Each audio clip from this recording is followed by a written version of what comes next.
Hey, what's going on, everybody? Our country is in serious trouble. It's time we all do something about it. If you like today's message, please share it with a friend and family member.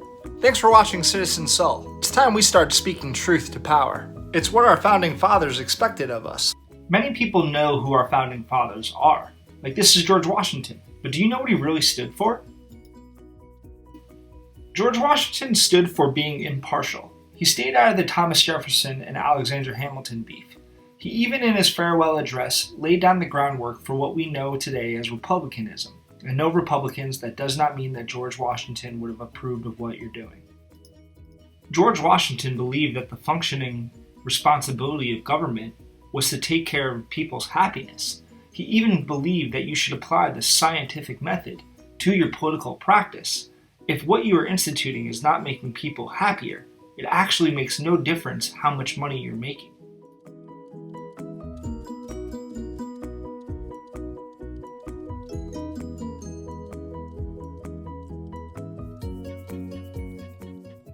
If George Washington heard the Republican platform of trickle-down economics, he would lose his mind. He could not stand that the aristocracy believed in power through the top down. He couldn't. He thought it was the dumbest form of government. So when you listen to the Republican platform, and all they talk about is the economy and jobs and economic growth, because that's going to lead to freedom, George Washington couldn't disagree anymore. Freedom is given to us in the Constitution and the Bill of Rights. George Washington believed that the form of government that America should create is one that's based on social happiness. So it doesn't matter how big our stock market is booming. If people are miserable, then that is the failure of the government to create the social happiness. That's what George Washington meant by republicanism. So turn off Fox News and stop being a Republican. Thomas Jefferson is another one of the founding fathers that we all recognize, but do we really understand what he stood for? Thomas Jefferson was an avid statesman, diplomat, lawyer, architect, philosopher, and founding father. And he was also one of the individuals who supported George Washington's belief in republicanism.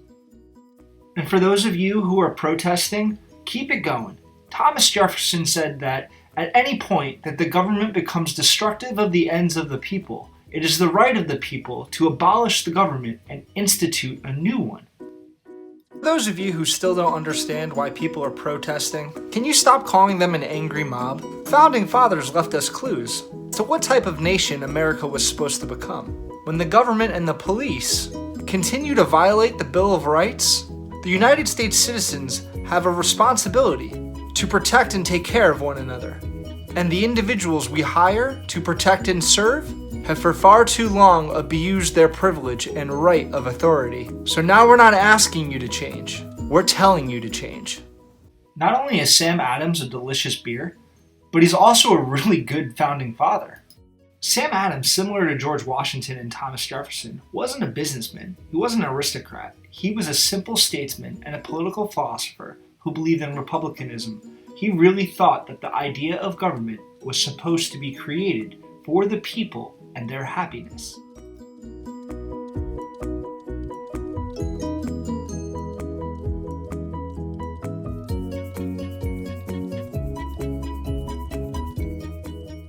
Ben Franklin is one of the most important founding fathers we have.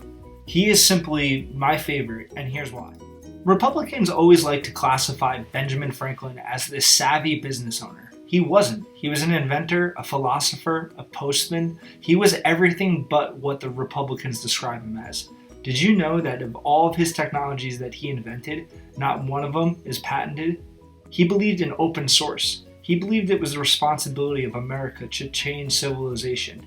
He truly believed that anybody who created something should share it with all. Shouldn't worry about monetary gains, shouldn't worry about monopolizing power. He genuinely believed that if you created something, you should share it with everybody. What a socialist.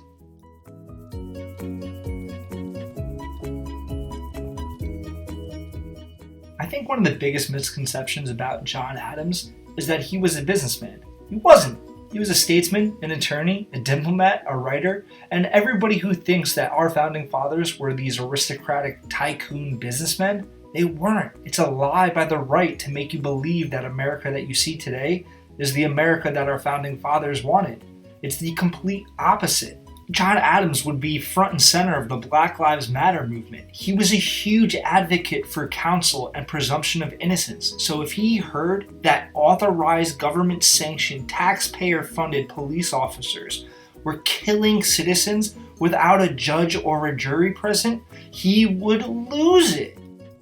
So when you hear Republicans say that government should keep their hands off of the economy and shouldn't worry about people's social happiness, let the free markets decide that, that's not at all what our founding fathers wanted for this country. They believed it was the government's mandate to make sure that their people were socially happy. If you ever take the time to read Thoughts on Government, you'll see that the Republicans have been lying to you for over 30 years. John Jay is one of my favorite founding fathers because he was a true patriot. Again, the Republicans have created this myth that all of our founding fathers were these business tycoons that came to America to bring capitalistic prosperity to the world. That's not at all what they were here to do.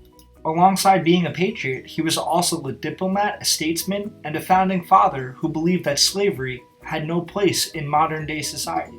And for those of you who are calling the angry mob, the founding fathers would call them patriots.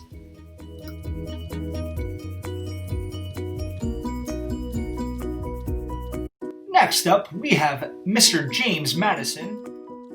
James Madison was another American statesman, diplomat, and philosopher. He wasn't a business owner. No matter how much the right tells you that our founding fathers were these savvy business owners, they weren't. James Madison would be rolling in his grave over what America has become.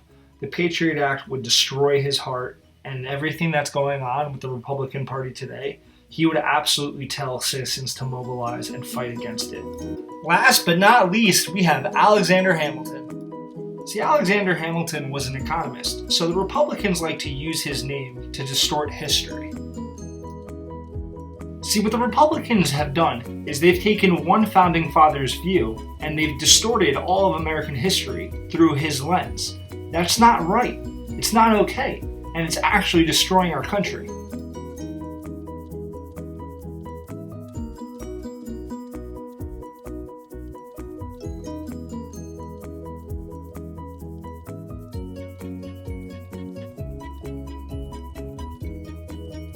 So there you have it, folks.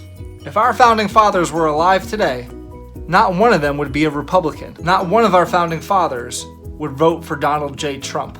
Actually, there's one founding father that I forgot to mention. How often do you hear of James Wilson? He's a founding father you never hear of. Do you guys know who James Wilson is?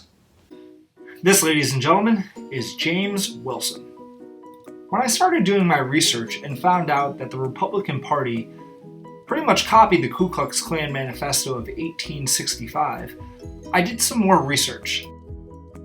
And what I found out is that all throughout the 2016 GOP government reform platform, they mentioned James Wilson. Now, it took me some time to realize why James Wilson was being talked about so much by the GOP. He's never really discussed in history. And I found out the reason why we don't really talk about James Wilson is because he had really harsh criticism for the Bill of Rights. I mean, after doing some more research, all you need to know about the GOP party in 2020 is the founding father that they put on a pedestal. I mean, James Wilson is the one who created the 3/5 compromise and the Electoral College. And lastly, if you need any more evidence to see who the Republican Party really cares about, if you're going to put a guy like James Wilson on your government reform platform, and he's the founding father that didn't care about the Bill of Rights, that believed in the Electoral College, what's worse is James Wilson truly was the ruling class. He believed that government and society was better left to be ran by rich snobs. So there you have it, folks.